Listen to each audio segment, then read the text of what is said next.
ఒక కార్యక్రమం చేయాలంటే ఎంతో కష్టం, ఎంతో చతురత, సామరస్యం. వేదికపైకి ఇచ్చేసి విశిష్ట అతిథిగా వ్యవహరించవలసిందిగా సాధారణంగా ఆహ్వానిస్తున్నాం.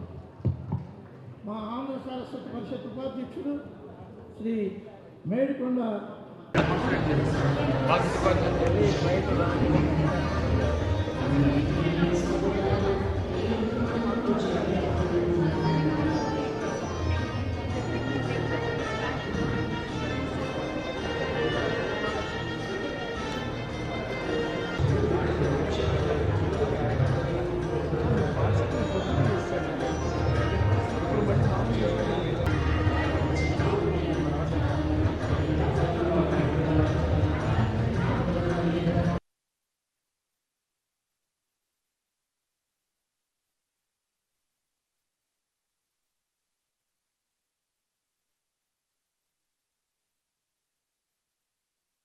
నిర్వహిస్తూ ఇంకా ముందుకు తీసుకువెళ్తున్నటువంటి సుపరిచితులు శ్రీ గజల శ్రీనివాస్ గారికి, అదేవిధంగా మొన్ననే ఎలక్ట్ అయినటువంటి గుంటూరు మేయర్ మా మిత్రులు శ్రీ కోవెలమూడి రవీంద్రబాబు గారికి,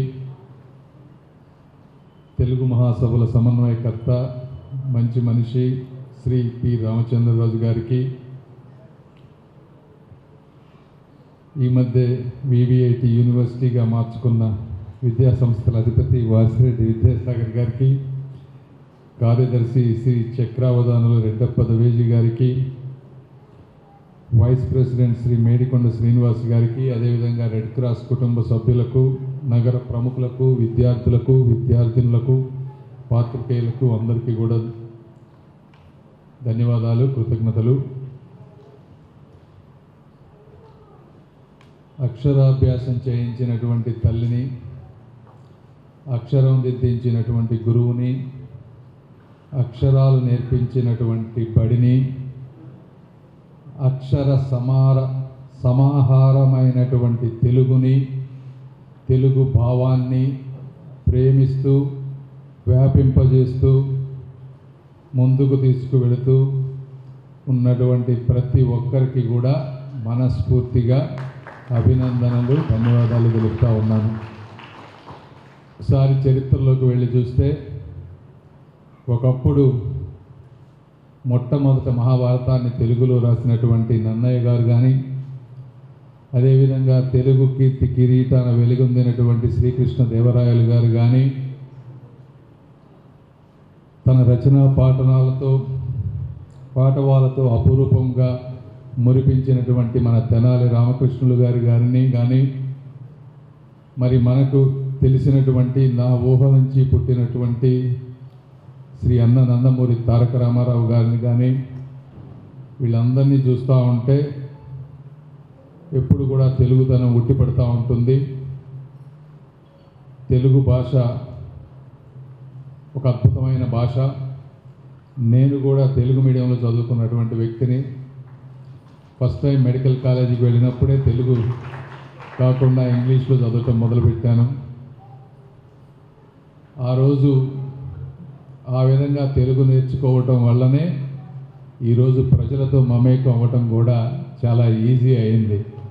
కాబట్టి భాష అనేది ఇప్పుడున్నటువంటి తరం మనుషుల హృదయాల్లో చొచ్చుకు వెళ్ళటానికి ఉపయోగపడుతుంది. కాబట్టి తెలుగు భాషని ప్రతి ఒక్కరు కూడా డెప్త్లోకి వెళ్ళి నేర్చుకోవాలి. తెలుగు భాషలో ఉండేటువంటి ఆ పదాలలో ఉండేటువంటి శబ్దాలలో వచ్చేటువంటి ఒక వేవ్స్ అనేవి చాలా తక్కువ భాషల్లో ఉంటాయి. అది తెలుగులోను సంస్కృతంలోనూ కనిపిస్తూ ఉంటుంది, ఇంకా కొంత హిందీలో కూడా కనిపిస్తూ ఉంది. బట్ తెలుగులో నాకు అది చాలా ఎక్కువగా కనిపిస్తుంది. ఏదేమైనప్పటికీ ఇలాంటి తెలుగు భాషని అంతరించిపోకుండా ఈ విధంగా ముందుకు తీసుకువెళ్ళాలని ఒక పట్టుదలతో ఈ సభలను నిర్వహించడం గొప్ప విషయం. అది ఈసారి గుంటూరు ప్రాంతంలో చేయాలనుకుంటున్నారు. దానికి ప్రత్యేకంగా ధన్యవాదాలు. తప్పనిసరిగా నా వంతు సహకారం మీరు వైస్ ప్రెసిడెంట్ గారిని కావాలని కోరుకుంటా ఉన్నారు. ఆయన మంచి వ్యక్తి, బాగా మాట్లాడతారు. తప్పనిసరిగా ఆయన నేను కలిసి దీన్ని తీసుకొచ్చే బాధ్యత నేను తీసుకుంటాను ఎట్టి పరిస్థితుల్లో. వారే కాకుండా మీకు ఇంకెవరైనా సరే మీ ఉద్దేశం ప్రకారం మంచి మనుషులు ఎవరన్నా ఇక్కడ రావాలి అనుకుంటే చెప్పండి, వాళ్ళని కూడా నేను కాంటాక్ట్ చేసి ఒప్పించి తీసుకువస్తాం. అదేవిధంగా గత 5 సంవత్సరాల్లో మరి తెలుగు భాషని ఏ విధంగా ముందుకు తీసుకువెళ్ళారో నాకు తెలియదు, కానీ తప్పనిసరిగా మీకు ఈ తెలుగు అంటే నాయకులు, రాజకీయ నాయకులు కానీ అధికారులు కానీ పనుల్లో పడి కొన్ని ఇలాంటివి మర్చిపోతూ ఉంటారు, ఈ భాష, సంస్కృతి, సాంప్రదాయాలు. అలాంటి వాటిని మీ ఇలాంటి వారు ఉన్నప్పుడు కొంచెం బలంగా తీసుకువచ్చి మీకు ఏమి కావాలి, తెలుగు భాషను ముందుకు తీసుకువెళ్ళడానికి ఏమేమి కావాలో మీరు అవన్నీ తీసుకొచ్చినా కూడా తప్పనిసరిగా చంద్రబాబు నాయుడు గారి దగ్గర కూర్చొని అవి కూడా చేపించే బాధ్యత నేను తీసుకుంటాను తప్పనిసరిగా. అదేవిధంగా గుంటూరు చుట్టుపక్కల ప్రాంతంలో రేపు జరగబోయేటువంటి ఈ సభకి ఎటువంటి సౌకర్యాలు కావాలన్నా, ఎటువంటి సహాయ సహకారాలు కావాలన్నా కూడా మేము మా టీం తప్పనిసరిగా అందుబాటులో ఉండి ఈ సభని నిన్న ఏ విధంగా అమరావతి సభ అయితే సక్సెస్ అయిందో ఆ విధంగా చేయటానికి, అంటే మీరు కూడా 1,00,000 మందితో చేస్తానంటున్నారంటే ఊహించుకుంటేనే చాలా పెద్దదిగా ఉండేటువంటిది. డెఫినెట్గా దాంట్లో నేను కూడా పాలు పంచుకుంటానని తెలియజేసుకుంటూ ఈ అవకాశం ఇచ్చిన నాకు మీ అందరికీ కూడా మరొకసారి ధన్యవాదాలు తెలుపుకుంటూ సెలవు తీసుకుంటా ఉన్నాను. Thank you. ఇంకేమైనా ఉంటే అడగని చెప్తాను. మోడీ గారి సభ సూపర్ సక్సెస్, బ్రహ్మాండంగా ఈ ఆంధ్ర రాష్ట్రానికి దిశ నిర్దేశించి వెళ్ళాడు. ఈ వచ్చే 3 సంవత్సరాల్లో ఏమేమి డెవలప్మెంట్ చేస్తారో కూడా ఇన్ఫ్రాస్ట్రక్చర్ కూడా క్లియర్గా చెప్పారు. అట్లాగే ఈ స్పేస్ సెంటర్ మన దగ్గర నాగాలంకలో ఎట్లా నేను ఇనాగ్రేట్ చేశారు. అన్ని డెవలప్మెంట్ ఊరిన మాటలు చెప్పడం కదా, శాతంలో 3 సంవత్సరాల్లో మీరే చూడండి. ఐదని చెప్పారు కదా, ఇన్ఫ్రాస్ట్రక్చర్ చెప్పారు కదా, నిన్న మోడీ గారు చెప్పారు కదా. అసెంబ్లీ గుంటూరు ఒక అద్భుతం చేసి చూపిస్తాం. ఏముంది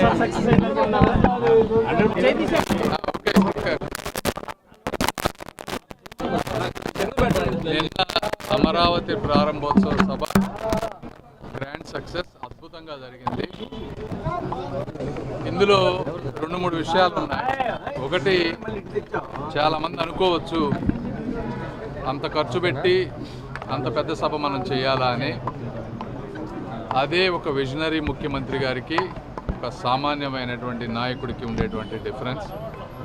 ఈరోజు నేషనల్ మీడియాలో కానీ ఇండియా మొత్తం ఏ పేపర్లో చూసినా కూడా అమరావతి క్యాపిటల్ అనేది ఏ విధంగా జరగబోతుంది అనేది ఒక క్లారిటీ తోటి అందరూ కూడా పబ్లిష్ చేశారు. దీంతో ఒక బ్రాండ్ అవేర్నెస్ వస్తుంది. అదే నిన్న మార్నింగ్ చూసుకుంటే క్వాంటమ్ వ్యాలీకి IBM దగ్గర నుంచి పెద్ద పెద్ద కంపెనీలన్నీ వచ్చి MOU చేసుకున్నారు. ఏంటంటే ఒక కంపెనీని ఏ విధంగా అయితే బ్రాండింగ్ చేసి మార్కెటింగ్ చేసి ఒక ముందుకు తీసుకువెళ్తామో, చంద్రబాబు నాయుడు గారి గొప్పతనం ఏంటంటే రాష్ట్రాన్ని కూడా ఒక బ్రాండింగ్ చేస్తూ ఉన్నారు. అందులో భాగమే ఇది కొద్దిగా ఖర్చైనా కూడా వన్ టైం ఇన్వెస్ట్మెంట్. ఈ వన్ టైం ఇన్వెస్ట్మెంట్ అనేది చరిత్రలో లక్షల కోట్ల రూపాయల ఆదాయాన్ని తీసుకురాబోయేటువంటి సభ. తెలుగు వారందరినీ కూడా ఒక ఎమోషనల్గా ఒక ఏకతాటిపైకి తీసుకొచ్చేటువంటి సభ.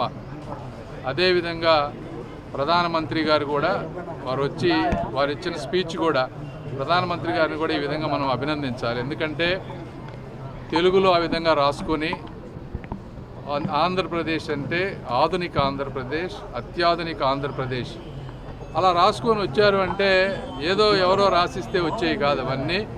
ఒక మనిషి దాని మీద డెప్త్కు వెళ్ళి ఆ విధంగా చేయడం అనేది కూడా తెలుగు వారందరూ కూడా చాలా ఆనందంగా ఉన్నారు. ఎక్కడ మాట్లాడినా కూడా ఈ రోజున అద్భుతంగా ఆనందంగా ఉన్నారు. డెఫినెట్గా ఈ ప్రాంత ఎంపీగా నిన్న జరిగినటువంటి సభ ఒక నూతన ఉత్తేజాన్ని తీసుకొచ్చింది. ఈ కార్యక్రమాన్ని సఫలీకృతం చేసినటువంటి అందరూ మా ఎమ్మెల్యేలు కానీ, తెలుగుదేశం పార్టీ కార్యకర్తలు కానీ, ప్రభుత్వ అధికారులు, కలెక్టర్ గారు కానీ, తర్వాత SP గారు, IG గారు, వీళ్ళందరూ కూడా నిద్రాహారాలు మాని 10-15 రోజుల నుంచి వర్క్ చేస్తూ ఉన్నారు. వాళ్ళందరికీ కూడా మనస్ఫూర్తిగా కృతజ్ఞతలు, అభినందనలు తెలుపుకుంటా ఉన్నాను. Thank you.